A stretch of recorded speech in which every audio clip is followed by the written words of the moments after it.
Olá, boa noite, pessoal. Sejam muito bem-vindos. Estamos aqui iniciando nossa live, o nosso webinário.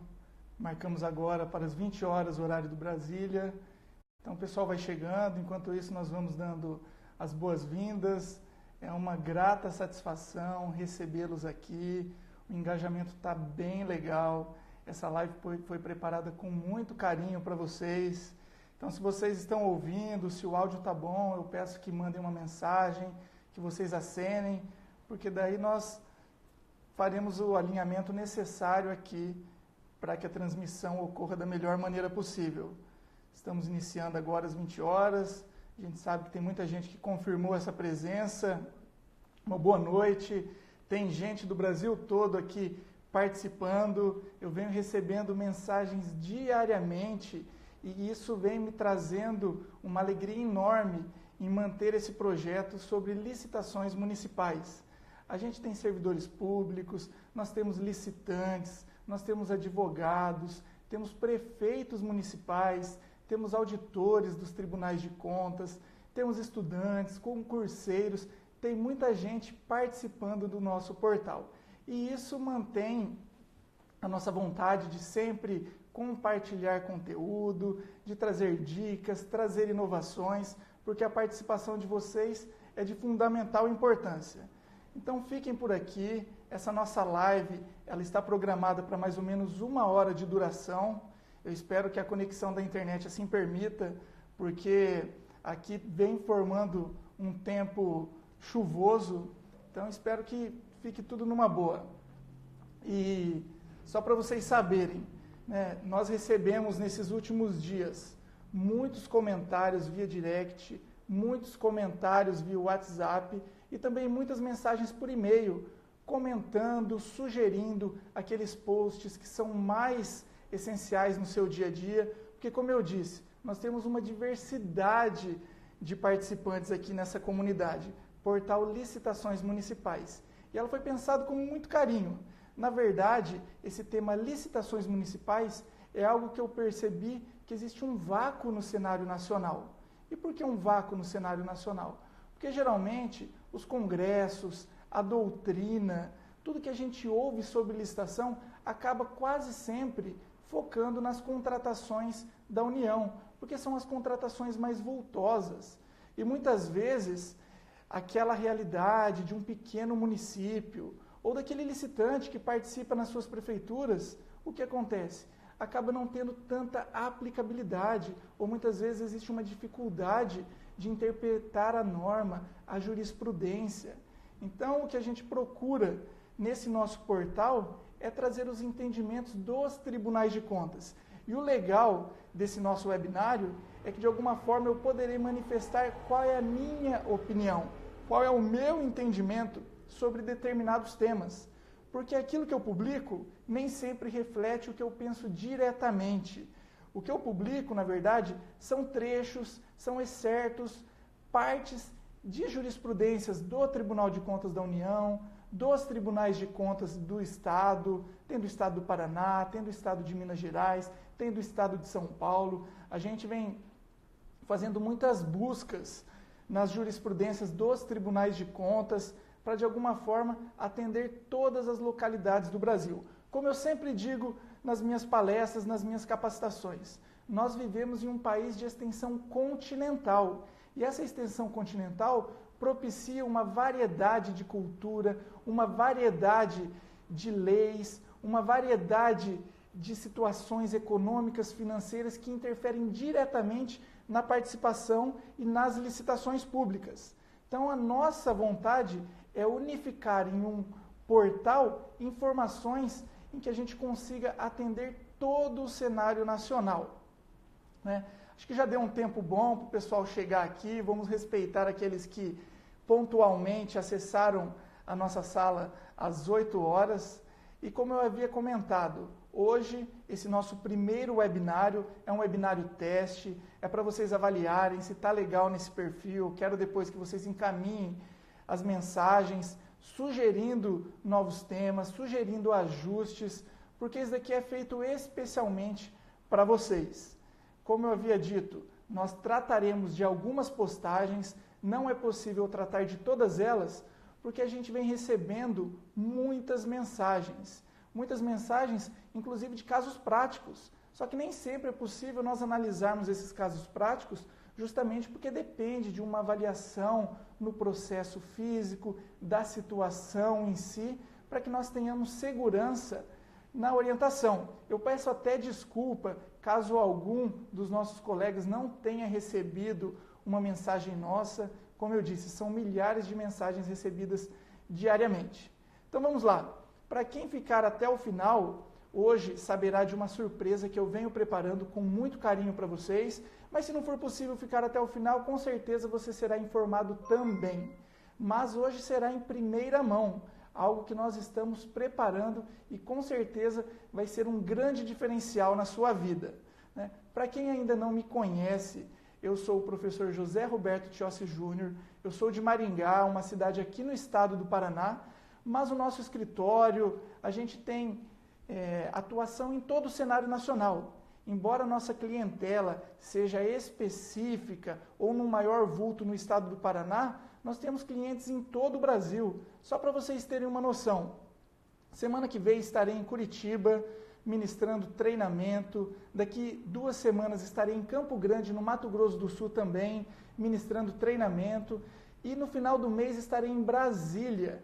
Então a gente acaba atuando, conhecendo pessoas de todo o Brasil, uma cultura fantástica, são experiências que o pessoal traz em cada sala de aula, em cada observação que me fazem durante as aulas e durante os treinamentos. Então, meu nome é José Roberto Tiossi Júnior, sou advogado, sou professor de licitações e contratos e é um tema que eu aprendi a amar. E por que eu sou apaixonado por esse tema? Porque as licitações, as contratações públicas, as compras governamentais, elas possuem um poder fantástico de mudança na vida das pessoas, de mudança na sociedade. E isso me faz, a cada dia, me apaixonar ainda mais por este tema e compartilhar um pouquinho da minha experiência com vocês. Eu que tenho experiência tanto do lado público quanto do lado privado. Eu atendo empresas, auxilio empresários a conseguirem lograr êxito nas suas licitações. E da mesma forma, eu faço capacitação com servidores públicos, eu presto consultoria implantando projetos de boas práticas na administração pública. E talvez muitos estejam perguntando, mas de onde surgiu essa vontade, de onde surgiu essa ideia, essa iniciativa para atuar com licitações e contratos? Isso daí surgiu ainda na graduação, no período em que eu era estagiário, no período que eu era estudante de Direito. Não sei se vocês conhecem, ou se no seu município também existe essa entidade, mas aqui em Maringá foi criado o Observatório Social de Maringá. O Observatório Social é uma entidade fantástica, é uma entidade sem fins lucrativos e que não tem qualquer vínculo político partidário. E ela prega a boa aplicação dos recursos públicos. Ela tenta difundir práticas de cidadania fiscal. E o que esse Observatório Social fazia ou fez de tão importante que me tornou um entusiasta do direito administrativo? Ele fiscalizava e acompanhava as licitações aqui do meu município. No passado, houve um histórico de muito desvio de recursos públicos. O que aconteceu? A sociedade civil organizada se reuniu através de pessoas engajadas, bem intencionadas e fundaram essa entidade. E essa entidade passou a monitorar as contratações públicas. Encaminhava voluntários, fazia pesquisas de mercado para aferir se aquele valor do edital era um valor de mercado, participava das licitações como ouvinte para analisar as situações que aconteciam no dia a dia dos processos licitatórios, acompanhava as entregas, fazia capacitação e tinha muita interação com os servidores públicos. E isso despertou o interesse de muitos municípios no Brasil. Inclusive, no período em que eu estive no Observatório Social de Maringá, lá em 2009, ele recebeu um prêmio reconhecido pela ONU de inovação social, tamanha grandeza de um projeto como esse. Isso fez despertar a curiosidade de muitos brasileiros. Hoje essa entidade ela está em vários estados do Brasil, inclusive a sua sede fica no estado do Paraná, na cidade de Curitiba, que é o Observatório Social do Brasil. Através do Observatório Social do Brasil, outros municípios interessados podem buscar essa metodologia para aplicar nos seus municípios. E isso traz um reflexo muito positivo na administração pública. E o que eu percebi? Que o problema que nós encontramos aqui em Maringá, lá em 2008, 2009, era um problema nacional, era um problema que acontecia desde aquele pequeno município até os municípios de grande porte. E isso me despertou essa curiosidade de estudar, de me capacitar, de me aperfeiçoar nas contratações públicas. E a partir daí, eu comecei a prestar um serviço voluntário para o Observatório Social e atuar diretamente no campo de batalha, seja auxiliando gestores públicos na boa aplicação dos recursos ou auxiliando empresários a lograr êxito nas suas licitações. E isso é fantástico, pois para mim é uma realização profissional, realização pessoal, e é isso que eu quero compartilhar com vocês. Então, meus amigos, vamos lá ao que interessa. Está todo mundo aqui interessado em debater os nossos temas, em debater, conhecer um pouquinho sobre o que eu penso em relação às nossas postagens. E eu, particularmente, escolhi uma para que nós tenhamos o pontapé inicial. E essa postagem, inclusive, é a primeira postagem do nosso portal. Não sei se vocês sabem, mas além do Instagram, do Facebook, nós temos o Twitter, nós temos o YouTube e nós temos um site. E todas essas redes sociais, elas propiciam essa difusão do nosso conteúdo, das nossas dicas e das nossas postagens. E a cada semana a gente vem aprimorando, vem ajustando para que vocês tenham uma interação ainda melhor. Vamos lá. A primeira postagem que eu escolhi é sobre a súmula 222 do Tribunal de Contas da União. E o que diz essa súmula 222 do Tribunal de Contas da União? Diz o seguinte, que as decisões do TCU sobre licitações também valem para os municípios. E por que eu trago de início essa súmula? Porque boa parte das nossas postagens, elas são de acordo com a jurisprudência do Tribunal de Contas da União. E muitos talvez estejam se perguntando, o porquê de uma jurisprudência do Tribunal de Contas da União se a minha realidade é de uma Câmara Municipal, se a minha realidade é de uma prefeitura, de uma autarquia municipal, de uma estatal municipal? Por que o Tribunal de Contas da União? Nós sabemos que está na Constituição Federal que compete privativamente à União legislar sobre normas gerais de licitação. Em razão disso, o Tribunal de Contas também pode, no tocante à interpretação das normas gerais de licitação, fazer com que essas interpretações sejam utilizadas tanto para a União, Estados, Distrito Federal e municípios. Embora existam interpretações, entendimentos que essa súmula não tem validade, a corrente majoritária é que essa súmula tem aplicabilidade.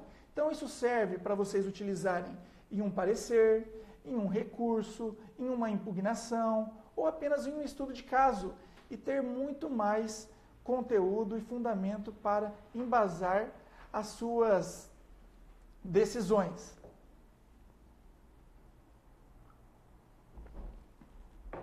Como eu disse, nós temos secretários municipais que vêm encaminhando mensagens diariamente, nós temos pregoeiros, membros de equipe de apoio, comissão permanente de licitação, nós temos advogados públicos e privados, temos controladores internos aqui participando do nosso portal. Nós temos grandes juristas, advogados renomados que vêm trazendo as suas contribuições para o nosso portal. E nós temos também aquele licitante que está iniciando a sua trajetória. Temos aquele licitante que já é um licitante engajado, que tem uma logística e já lucra muito com licitação. E lucra de maneira honesta. Se você está aqui, meu amigo, eu tenho certeza que você é uma pessoa íntegra, que você é uma pessoa honesta. E por que eu digo isso? Porque isso é o primordial, isso é o mais importante. Nós temos, é claro, a questão da legislação, nós temos, é claro, a questão da doutrina, dos entendimentos, sabemos da burocracia diária aqui nas contratações públicas.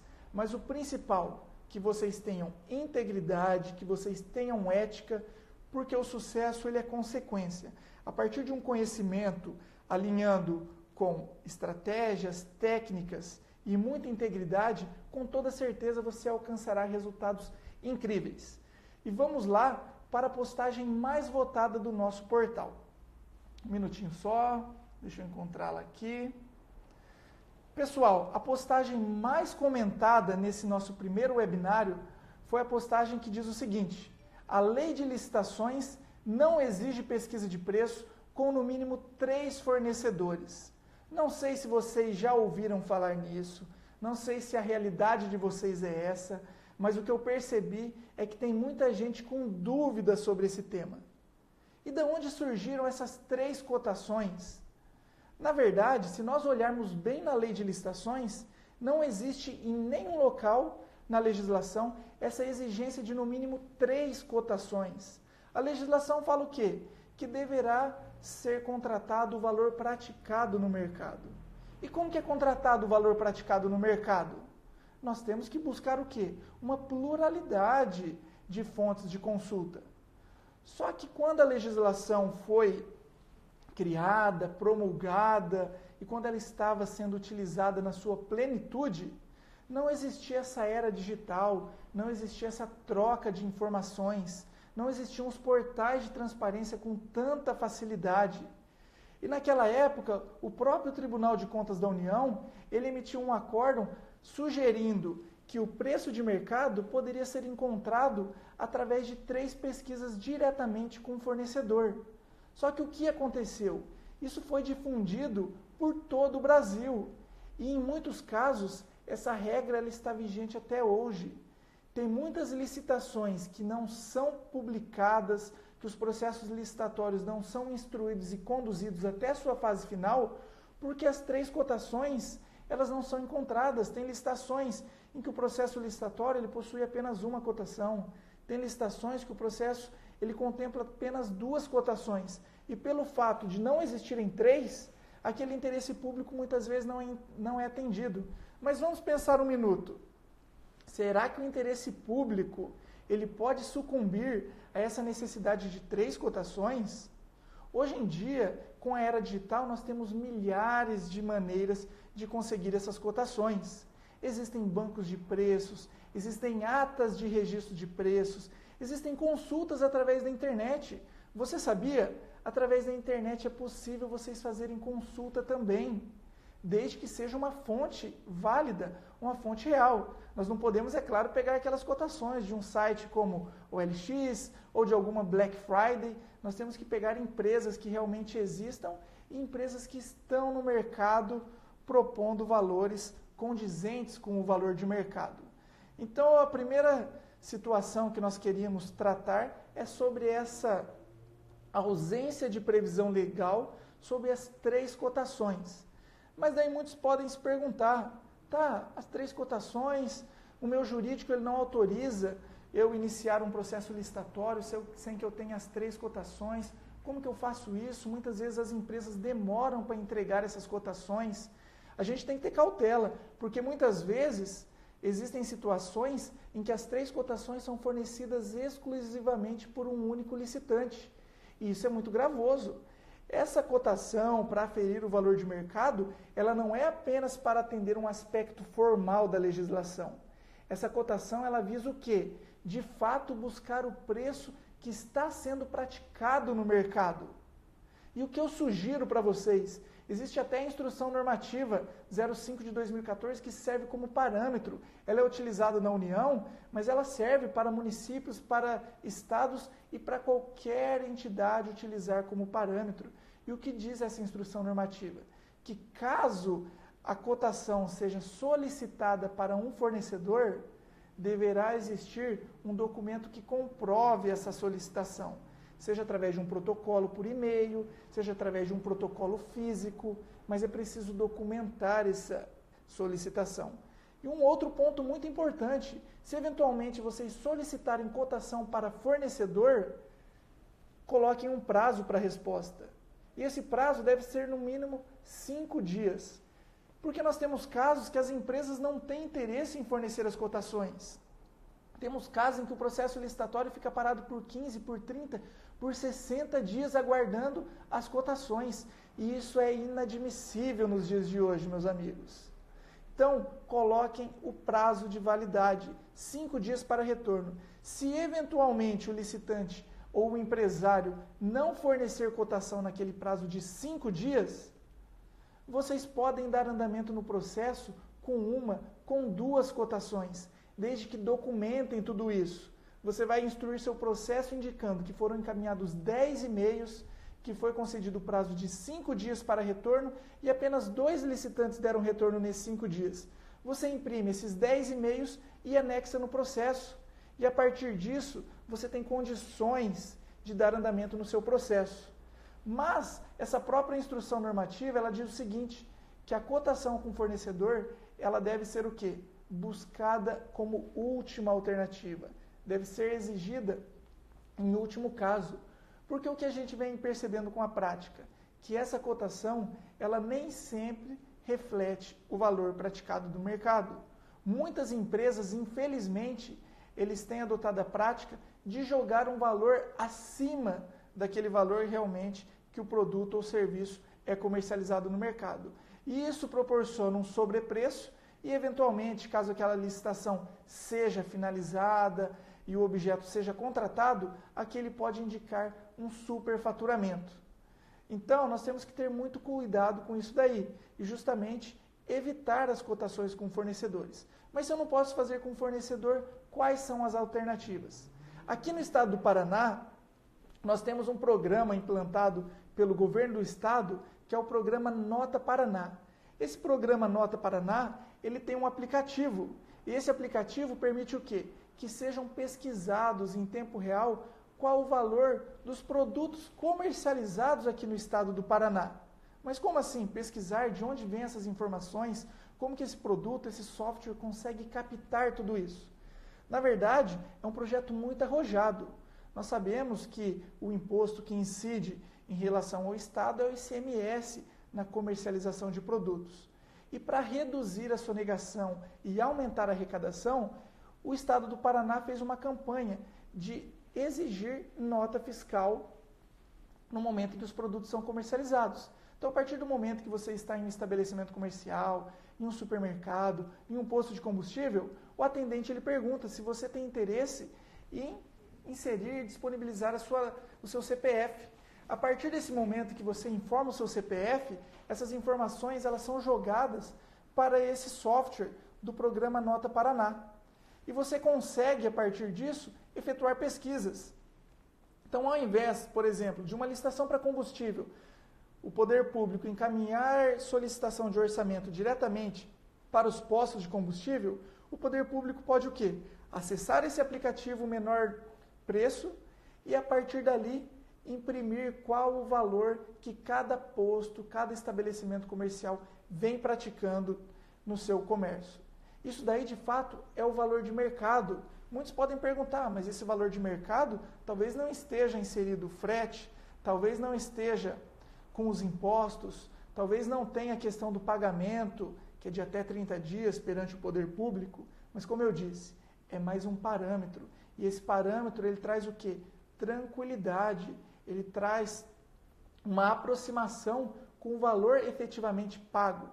Só lembrando que esse software ele não tem validade para serviço, porque serviço não incide o ICMS, incide o ISS. E isso é competência dos municípios. Agora, no que for produto, o Estado do Paraná disponibiliza mais essa tecnologia. Até o Tribunal de Contas do Estado do Paraná e o próprio Ministério Público vêm sugerindo que as entidades aqui do Estado do Paraná utilizem como parâmetro os preços desse aplicativo Nota Paraná. Nós temos várias outras formas de conseguir cotação. Uma outra forma seria através do preço praticado pela própria administração pública, pessoal. A administração pública faz licitação diariamente, seja em âmbito municipal, estadual e federal. E com a Lei de Acesso à Informação, os contratos, as atas de registro de preço, elas precisam ser disponibilizadas na íntegra. E a partir disso, qualquer interessado pode buscar essas cotações, essas atas, esses contratos na internet. Isso é uma forma rápida, fácil, que dá celeridade nas licitações públicas e na instrução da fase interna.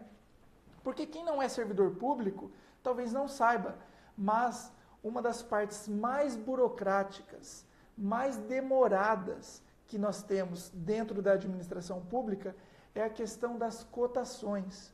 Porque além da dificuldade do poder público conseguir, de fato, saber se aquele valor é ou não o valor de mercado, tem a questão da morosidade na obtenção dessas cotações. E através da internet, seja através do aplicativo Menor Preço, seja através de uma ata de registro de preço, de um contrato administrativo de um outro município, isso se torna muito mais fácil.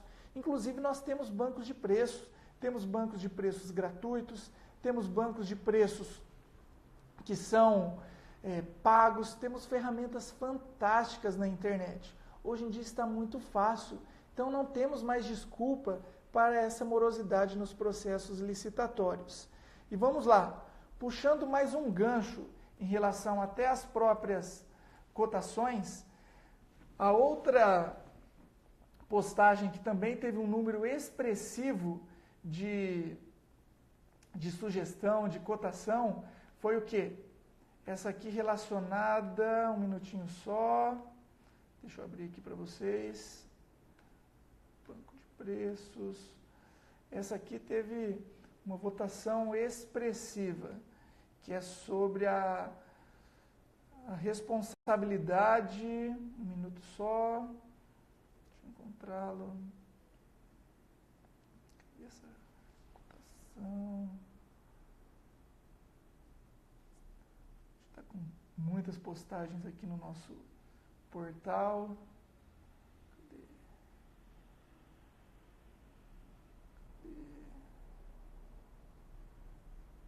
Um pouquinho só, pessoal. Deixa eu encontrar aqui. Muita aba.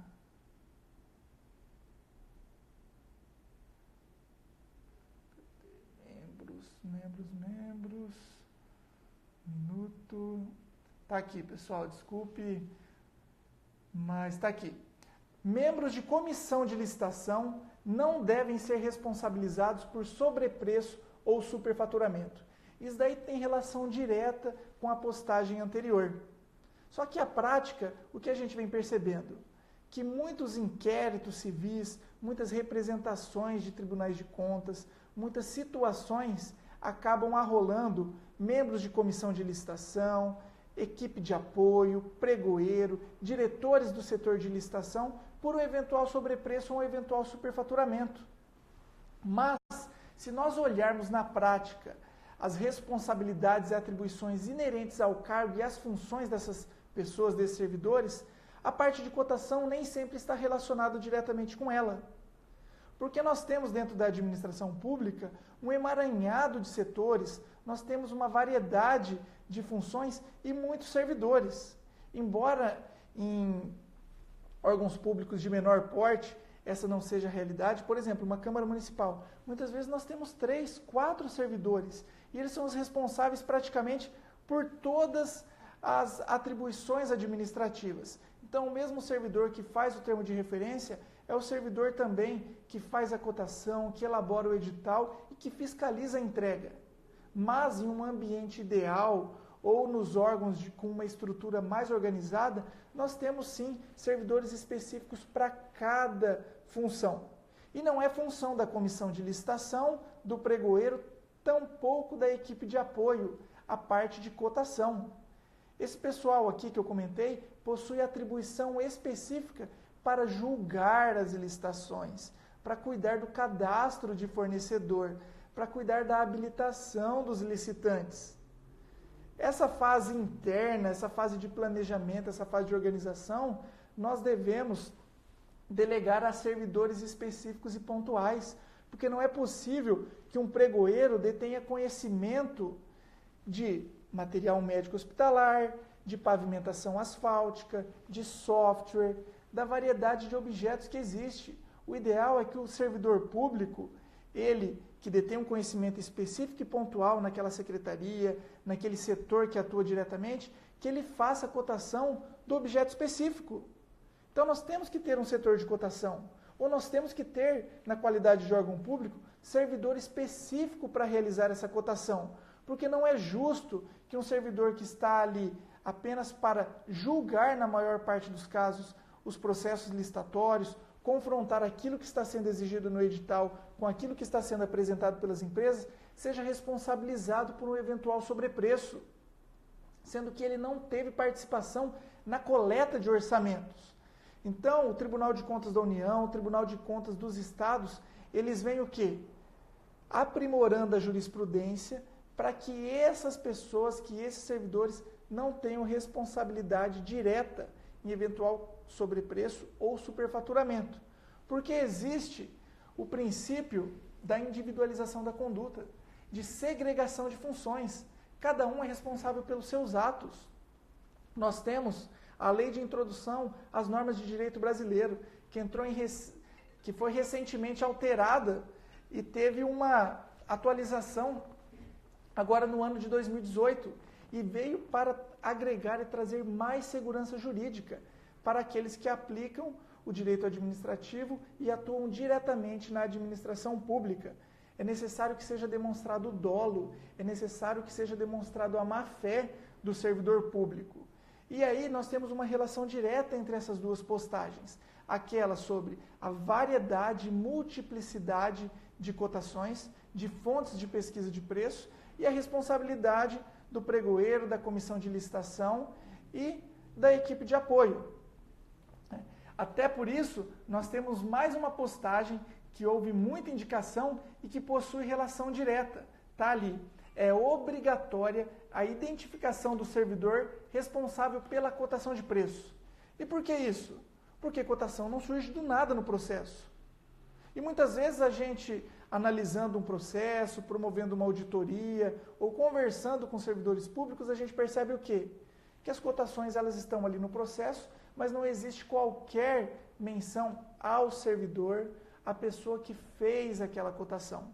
Então nós temos ali uma portaria de número 804 de 2018 do Ministério da Justiça e essa portaria ela exige a identificação do servidor público responsável pela cotação de preço. Isso é uma forma de individualizar a conduta. Isso é uma forma de excluir a responsabilidade do pregoeiro, de excluir a responsabilidade da equipe de apoio, de excluir a responsabilidade da comissão de licitação. Mas quando eu digo excluir a responsabilidade, não significa fechar os olhos. A partir do momento em que qualquer servidor que manuseie um processo licitatório verifique algum ato falho ou algum valor que também não esteja condizente com o valor de mercado, é dever dele informar o seu superior hierárquico, é dever dele informar e sugerir uma correção naquele processo licitatório. Porque, direto ou indiretamente, todos nós, na qualidade de cidadãos, seremos o quê? Beneficiados ou prejudicados com a má aplicação dos recursos públicos. Um pequeno probleminha, acho que retornou a internet, mas isso aí é um dever de todos participarem desse processo licitatório. Hoje em dia, infelizmente, as compras públicas elas são vistas com desconfiança. Infelizmente, por conta de poucos, a grande maioria acaba pagando. Eu sei, eu vivo isso diariamente. Eu estou em contato direto. Servidores públicos, na sua grande maioria, são pessoas honestas, são pessoas de bem, são pessoas que acordam todos os dias com o dever de fazer o melhor para a sua comunidade, de aplicar os recursos públicos da melhor maneira possível. Isso daí também em relação às empresas. Eu conheço muito empresário que tem um produto da melhor qualidade, que atua apenas com serviços dentro do valor de mercado, que tem uma ética, que cumpre aquilo que está previsto no edital. Só que a gente sabe que o que acaba chamando a atenção são muitas vezes aqueles casos trágicos, aqueles casos que trazem algum dessabor para a administração pública. Mas eu garanto, com o aumento da transparência, com a difusão dessa era digital e com a busca do conhecimento, que é o que todo mundo tem feito de forma incessante, esse mercado de contratações públicas se tornará ainda mais propício, ainda mais lucrativo. E quando eu digo lucrativo, não é só para o empresário que está ali fornecendo um produto, um serviço, uma obra para a administração pública. É lucrativo para todos, seja na qualidade de servidor público, seja na qualidade de empresário, seja na qualidade de cidadão. Todos nós ganhamos com essa boa aplicação dos recursos públicos.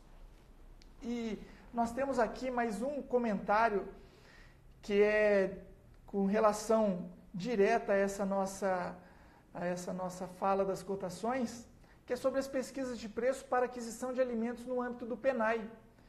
Nós temos ali Fundo Nacional de Desenvolvimento da Educação, que é o FNDE, e o Programa Nacional de Alimentação Escolar. E o poder público ele precisa utilizar um recurso específico para essa finalidade.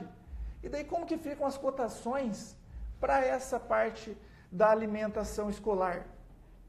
Também, através da Resolução 18 de 2018, o FNDE ele definiu alguns parâmetros e consta aqui painel de preços do Comprasnet, pesquisa publicada em mídia especializada, sites eletrônicos, pesquisa através da Companhia Nacional de Abastecimento, preços das centrais estaduais de abastecimento, que são CEASAs, outros bancos informativos oficiais de preços.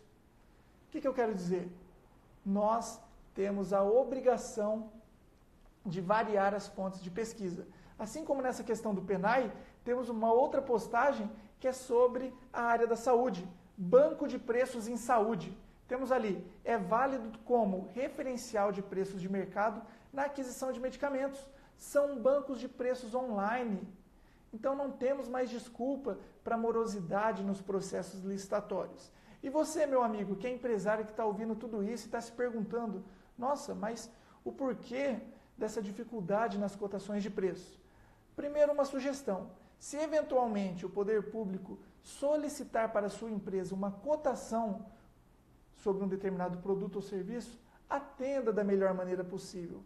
Atenda dentro de um prazo razoável.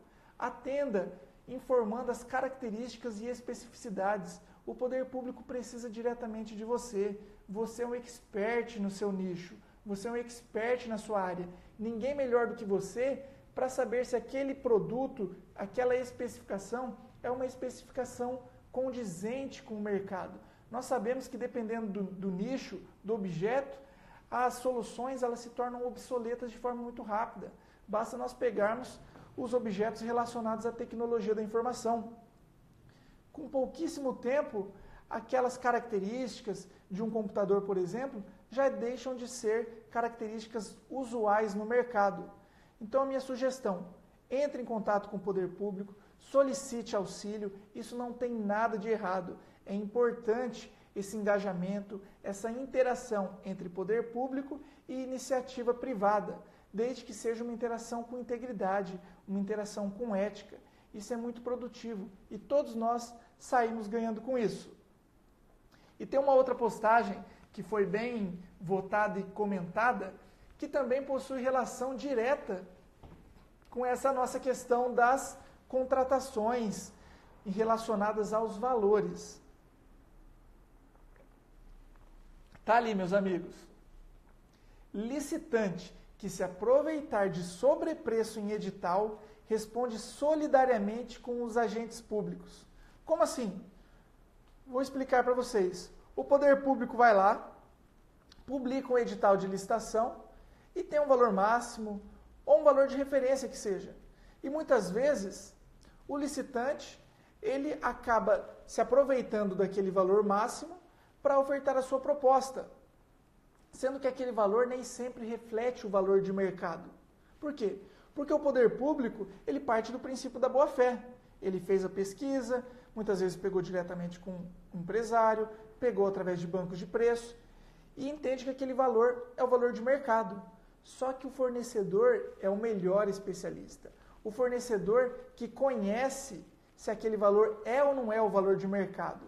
Então, se ele se aproveitar de um eventual sobrepreço, ele vai responder solidariamente no futuro. Vou dar um exemplo. Não é porque o edital de licitação consta lá para aquisição de uma caneta, o poder público está disposto a pagar R$10, que o fornecedor vai oferecer a sua proposta de R$10, de R$ 9,90, de R$ 9,50. Porque todos sabem que uma caneta não é R$10. Dependendo da especificação, você consegue encontrar caneta por R$1, por R$ 1,50, por R$2, por 50 centavos. Tudo depende do quantitativo, depende das especificações. Mas não é pelo fato do poder público ter publicado um valor máximo que o licitante vai se aproveitar daquilo ali. Agora, no tocante a valor de referência, embora o pregoeiro ele tenha um poder de negociação para, de fato, chegar com a maior proximidade daquele valor, nem sempre isso é possível. E muitas vezes, em razão da necessidade da urgência, um processo é homologado sem que o valor adjudicado seja efetivamente o mesmo valor de referência. Só que depois disso, alguma denúncia, algum procedimento investigatório é instaurado e supõe-se que aquele valor seja um superfaturamento. Se isso for efetivamente detectado, o licitante ele responderá solidariamente. Então nós não temos mais essa desculpa. O poder público está disposto a pagar, eu posso propor qualquer um daqueles valores. Até porque hoje em dia nós temos a Lei 13.303, que é a lei das estatais, também se aplica no caso das licitações municipais. A lei das estatais em âmbito municipal, ela permite que as instituições municipais, as empresas públicas e as sociedades de economia mista, elas produzam seus próprios regulamentos.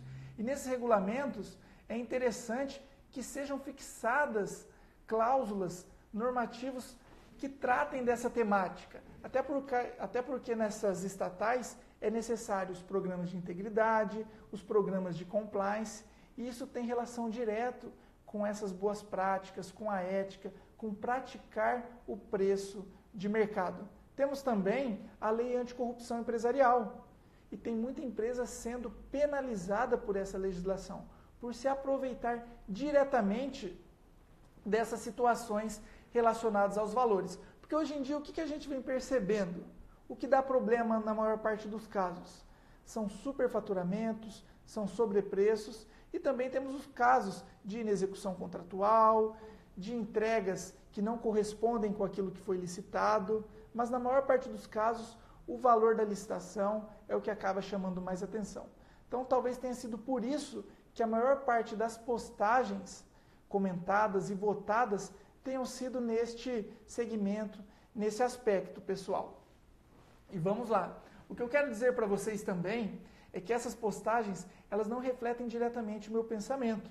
Essas postagens, elas, como eu disse no início, eu acabo extraindo alguns trechos dos tribunais de contas, de decisões, para que vocês entendam o que vem sendo debatido e o que vem sendo interpretado, principalmente pelos órgãos de controle.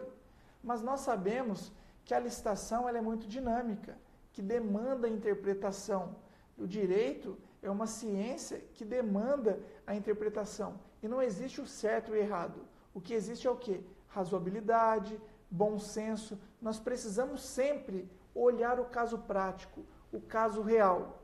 E diante disso, com uma boa ponderação, com muita proporcionalidade, nós fazermos uma análise sistêmica na legislação, nós pegarmos os princípios, até porque os princípios eles não divergem, não existe grau de hierarquia entre os princípios, na verdade, eles se convergem, os princípios eles devem ser interpretados de forma conjunta para que a administração pública consiga, da melhor maneira possível, e o próprio licitante também, lograr êxito nas suas ações. E o que eu quero dizer é que nem sempre essas postagens refletem o meu pensamento pessoal. Eu vou pegar um exemplo aqui para vocês, porque eu fiz uma postagem recente, que também recebeu muita votação, que é sobre microempresa e empresa de pequeno porte. A gente sabe que a Lei Complementar 123, ela trata quase que, na sua maior parte, sobre simplificação tributária, mas ela também possui um capítulo que trata do acesso ao mercado. E lá nesse acesso ao mercado existem várias prerrogativas e benefícios para as micro e pequenas empresas. Nós temos a questão do empate ficto, nós temos a questão da regularidade fiscal e trabalhista, nós temos a questão da subcontratação, nós temos a questão das licitações exclusivas e nós temos a questão das cotas de até 25%, além de prioridade nas contratações de microempresas e empresas de pequeno porte sediadas local ou regionalmente. Então, olha só, a quantidade de possibilidades que a Lei Complementar 123 propicia no ordenamento jurídico. E por que é tão importante e por que essa postagem, esse nosso post teve tanta indicação? Porque hoje em dia, mais de 99% das empresas no nosso país estão enquadradas como microempresa ou empresa de pequeno porte. Mas como assim, mais de 99%? Muitas vezes o pessoal pensa que uma microempresa é aquela empresa de fundo de quintal ou aquela empresa recém-constituída. Mas isso é um pensamento totalmente equivocado. Uma microempresa é aquela que ofere em cada ano calendário receita bruta de até 360 mil. Na verdade, isso daí é a microempresa. E a empresa de pequeno porte é aquela de 360 mil até 4 milhões e 800. E o microempreendedor individual é aquele até 81 mil reais. Então, olha só, até 4 milhões e 800, as empresas que tiverem uma receita bruta, elas usufruirão dos benefícios e prerrogativas das micro e pequenas empresas nas licitações. E qual que é a postagem que eu fiz recentemente e que não reflete exatamente o meu pensamento? Deixa eu abrir aqui para vocês, meus colegas. Está aqui. Nas licitações para aquisição de bens de natureza divisível, as cotas de até 25% destinadas à contratação de microempresas e empresas de pequeno porte não estão limitadas a 80 mil. O que é isso daí? Está lá no acórdão 1819 de 2018, foi o Tribunal de Contas da União que proferiu esse acórdão. E como eu disse, existem várias prerrogativas das micro e pequenas empresas. E uma das prerrogativas que foi inserida através da alteração promovida pela Lei Complementar 147 de 2014 é essa questão de licitação exclusiva para bens e serviços até 80 mil reais. E daí nós temos também cotas de até 25% para bens de natureza divisível. Então vamos pensar o seguinte, até 80 mil reais, o poder público ele tem a obrigatoriedade de abrir uma licitação exclusiva. Então é ter 80 mil reais naquele item, ou naquele lote, ou naquela licitação que seja, obrigatoriamente tem a necessidade de instaurar uma licitação exclusiva. Se eventualmente esse valor supera os 80 mil, eu caio na outra regra, que é o quê? Cotas de até 25%. Então vamos imaginar uma licitação de 100 mil reais. Eu não posso fazê-la exclusivamente para microempresa e empresa de pequeno porte. Eu terei que fazê-la o quê? Com cotas de até 25%, caso seja um bem de natureza divisível. Só lembrando que não vale licitação de cotas para serviço. A legislação ela é bem clara que essas cotas elas são para bens de natureza divisível. E outra situação, a lei fala de até 25%. E o que eu venho observando na prática são licitações de cotas de exatamente 25%. Se eu fizer uma cota de 1%, de 2%, de 5% ou de 25%, eu estarei atendendo à legislação.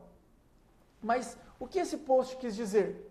Quis dizer o seguinte, que se eventualmente uma licitação de R$1 milhão eu fizer cota de até 25%, eu posso ter essa cota de até R$250 mil.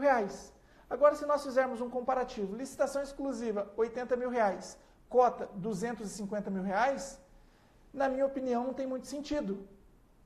Eu entendo particularmente que nós devemos fazer uma análise sistêmica. Muitos juristas possuem entendimento nesse mesmo sentido. Nós temos o professor Joel de Menezes Niebur, nós temos o professor Edgar Guimarães, nós temos o professor Rony Charles, que são juristas renomados, e eles também são desse pensamento da análise sistêmica. Se um inciso do artigo diz que licitação exclusiva é até 80 mil, como que eu posso ter uma cota que ultrapassa os 80 mil reais? E foi isso que o Tribunal de Contas da União autorizou, que licitações de cotas, elas podem ter o seu valor superiores a 80 mil reais. Então, o Tribunal de Contas chegou ao entendimento que os artigos são autônomos e eles devem ser analisados de forma independente e não de forma sistêmica. Então é aí que eu digo que muitas vezes as postagens elas são feitas para refletir aqueles entendimentos dos tribunais, mas nem sempre é o que a doutrina ou o que alguns especialistas na área também se posicionam. Mas como eu disse, Não existe o certo e nem existe errado. Nós temos que avaliar sempre o caso concreto, nós temos que pensar sempre da maneira propícia à boa aplicação dos recursos públicos. O mercado de contratações públicas é um mercado fantástico. O mercado de contratações públicas, ele é extremamente carente de profissionais capacitados, de profissionais habilitados.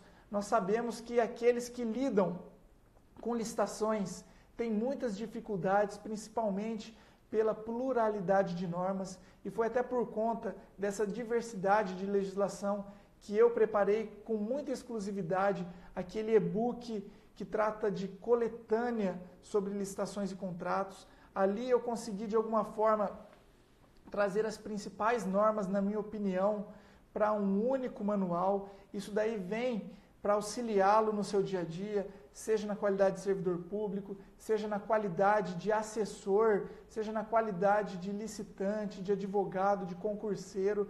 Aquele manual está bem completo. É lógico que existem muitas situações pontuais específicas que não estão naquele documento, mas ficaria algo muito amplo. Quem sabe no futuro a gente começa a transformá-lo em vários manuais de acordo com as variedades de situações específicas, porque existem legislações específicas. Por exemplo, legislação para contratação de agência de publicidade e propaganda. Muitos não sabem, mas existe uma lei específica que a gente acaba não aplicando, a Lei 10.520, a gente acaba não aplicando a Lei do RDC, a gente acaba não aplicando a Lei 8.666 de 93. Existe uma lei específica. E essa lei, inclusive, exige que os licitantes apresentem 5 envelopes. Isso mesmo.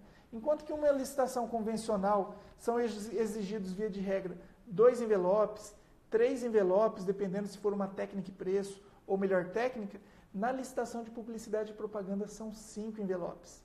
Por isso se fez necessária uma legislação. E daí nós temos decretos, nós temos instruções que tratam dessa legislação. Então, quem sabe, com o passar do tempo, a gente consiga organizar manuais específicos para situações pontuais também, meus amigos. E vamos ali, em relação às nossas postagens mais comentadas, teve uma outra aqui, que é do Tribunal de Contas da União, esse aqui. É o Acórdão 1855 de 2018. E o que diz esse acórdão? Que é obrigatória a publicação do inteiro teor dos contratos, anexos e aditivos na internet. Isso mesmo. Hoje, com a era digital, não tem mais desculpa para que as licitações não sejam amplamente divulgadas. E quando eu digo licitações, não é apenas o aviso de licitação, são todos os atos, principalmente o contrato, para que possibilite a sociedade fiscalizar, para que possibilite o cidadão ou o licitante concorrente, que não foi o vencedor, ele quer saber realmente qual o valor praticado, qual o valor contratado. E isso é muito importante. E os órgãos públicos precisam entender isso daí. Isso é uma tendência, nós não temos como retroagir. Então, aqueles que por uma questão cultural ainda estão resistentes, é necessário que se adequem. E não é jogar ali no portal de transparência apenas o nome do fornecedor, o objeto da licitação, o valor contratado. O acórdão ele é muito claro sobre a obrigatoriedade de disponibilizar na íntegra o edital, os anexos do contrato, o contrato, a ata de registro de preço. Tem alguns casos que são disponibilizados até a parte interna do processo licitatório, as cotações dos fornecedores, o termo de referência, o parecer contábil, o parecer jurídico. Quanto mais informação pública, melhor. Muitos falam, licitação é extremamente burocrático. E sabe o que vai acabar com a burocracia? Na minha opinião, é a transparência. Através de transparência, nós teremos procedimentos mais céleres, em que essa burocracia não será tão necessária. Eu, particularmente, não sou adepto ao excesso de formalismo. Eu penso que deveria existir um dinamismo maior, porque não tem mais justificativa, por exemplo, nas licitações presenciais, para que os licitantes levem os documentos em um envelope lacrado, carimbado, que os documentos estejam ali em papel timbrado, assinado com aquele monte de certidão. Nós teríamos que ter um mecanismo que propiciasse, de alguma forma, uma celeridade, um dinamismo, que o licitante chegasse à sessão pública e o poder público, após essa fase de lance, após essa fase de negociação, ele tivesse condições de conferir a documentação através da internet, porque hoje em dia está tudo na internet, as informações do licitante estão ali, o cartão CNPJ, as certidões na sua grande maioria. É lógico que a legislação hoje em dia não permite isso, mas não é possível que licitações elas fiquem durante dias sendo analisadas por conta de um catatal de documentos, por conta de uma burocracia. E o que acaba com essa burocracia?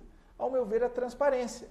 Mas enquanto isso não acontece em larga escala, ou enquanto isso não está efetivamente no plano legal, isso fica apenas no plano dos sonhos. Né? Todos sabem, nós temos um projeto de lei tramitando no Congresso Nacional, teve um relatório que foi recentemente aprovado por uma comissão especial da Câmara dos Deputados. Eu tive a satisfação de contribuir com esse relatório, participei de algumas audiências públicas, participei também em dezembro de uma entrevista na TV Câmara, onde eu pude debater com o relator do projeto de lei, com outro deputado que também fez parte dessa comissão especial, como especialista nessa área, os principais pontos e aspectos da nova lei de licitação. E essa nova lei de licitação, ela vem para agregar algumas normas. Ela vem ali para pegar um pouquinho do que tem de bom no RDC, vem para pegar um pouquinho o que tem de bom na legislação do pregão, na Lei 8666 de 93 e transformar isso em um único manual.